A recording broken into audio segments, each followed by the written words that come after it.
Apa isi dalam Ka'bah? Tak sembarang orang yang bisa memasuki Ka'bah. Oleh sebab itu, banyak yang bertanya apa sebenarnya yang ada dalam Ka'bah itu.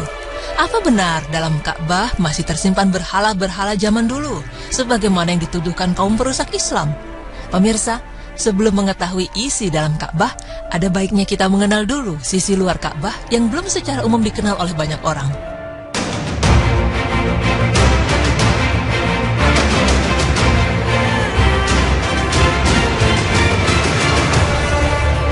Pintu Ka'bah setinggi 2 meter dari lantai, naik dengan menggunakan tangga seperti tangga mimbar. Saat ini tangganya terbuat dari kayu berlapis perak yang dihadiahkan oleh salah seorang pengusaha India ke Ka'bah. Tangga tersebut tidak diletakkan di dekat Ka'bah, kecuali jika pintu itu akan dibuka untuk kunjungan dalam momen-momen tertentu tidak lebih dari 15 kali setahun. Lalu ada juga pancuran yang muncul dari atas atap di bagian tengah dinding rukun utara dan rukun barat.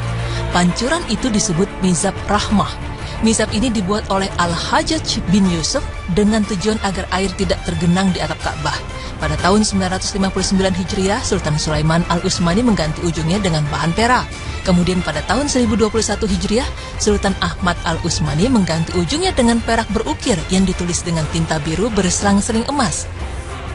Pada tahun 1273 Hijriah, Sultan Abdul Majid Al-Utsmani mengirim pancuran air yang seluruhnya terbuat dari emas.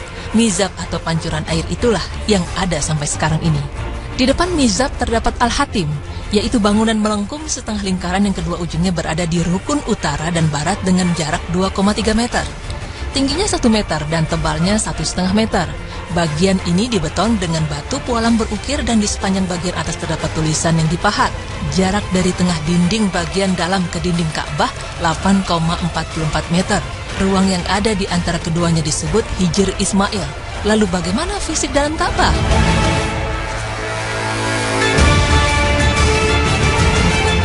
Pemirsa beriman, sebagaimana yang diperlihatkan dokumenter Kerajaan Arab Saudi, isi dalam Ka'bah hanya berupa ruangan kosong. Berikut ada 7 bagian di dalam Ka'bah yang harus kita ketahui, agar terhindar dari fitnah orang-orang yang mengatakan bahwa Ka'bah berisi berhala zaman dulu.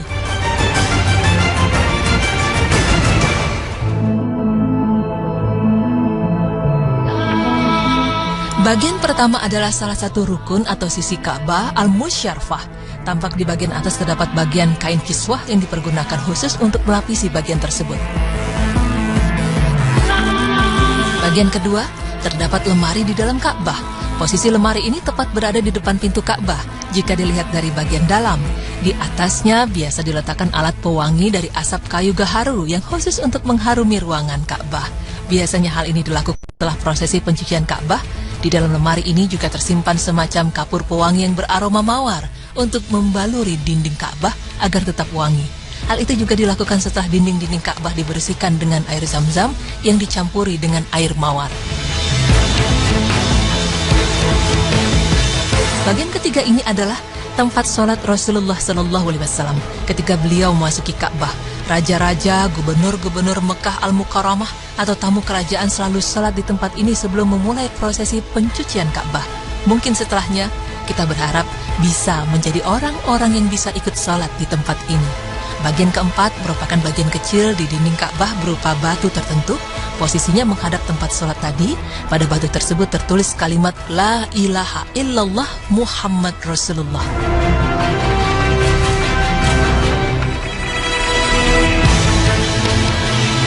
Dinding Ka'bah bagian dalam dibalut dengan batu pualam warna-warni dan dihiasi dengan ukiran bergaya Arab. Terdapat 7 papan yang menempel di dinding ini yang bertuliskan nama-nama orang yang pernah merenovasi atau menambahkan sesuatu di dalam Ka'bah atau Masjidil Haram. Dikatakan bahwa tembok Sadzarwan adalah bangunan tambahan pada Ka'bah yang dikerjakan oleh kaum Quraisy. Menurut mazhab Syafi'i dan Maliki, tembok Sadzarwan termasuk bagian Ka'bah sehingga jamaah haji yang bertawaf harus berada di luarnya. Pendapat sebaliknya dikatakan oleh mazhab Hanafi. Menurut mereka, tembok Sadzarwan bukan merupakan bagian Ka'bah. Adapun mazhab Hambali memilih berada di antara 2 pendapat di atas. Menurut mereka, menjauhi tembok itu sangat dianjurkan, tetapi seandainya jamaah melakukan tawaf di dalamnya, maka tawafnya tetap sah dan tidak sampai rusak. Namun yang jelas, belum diketahui secara pasti kapan pertama kali tembok Syazarwan dibangun. Setiap kali Masjidil Haram dipugar, tempat-tempat di sekitarnya juga dipugar. Tembok Syazarwan mengalami pemugaran pada tahun 542 Hijriah, 636 Hijriah, 660 dan 1010 Hijriah.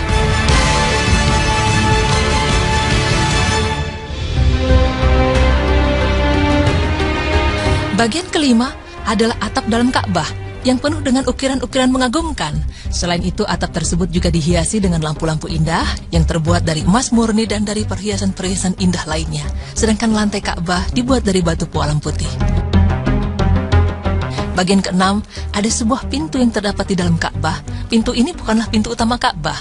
Pintu ini dinamakan pintu Taubat. Di dalam pintu tersebut terdapat tangga menuju ke atap Ka'bah. Bagian ketujuh adalah 3 pilar dari kayu gaharu terbaik. Panjang satu pilar sekitar 1/4 meter atau setengah meter berwarna campuran antara merah dan kuning.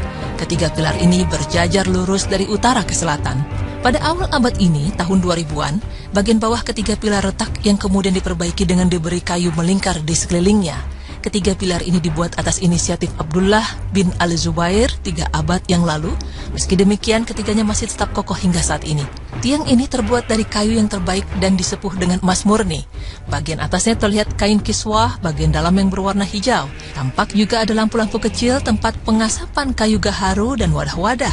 Benda-benda tersebut adalah hadiah pemberian dari para khalifah, para sultan, para amir, dan para raja sepanjang sejarah Islam untuk Ka'bah yang mulia. Pemirsa beriman, terbukti sudah bahwa isi dalam Ka'bah tidak seperti yang dituduhkan oleh kaum perusak Islam. Adapun Ka'bah hanya sebagai simbol atau tanda agar kita sholat menghadap kepadanya, sehingga ketika beribadah kita serempak hanya menuju ke satu arah saja.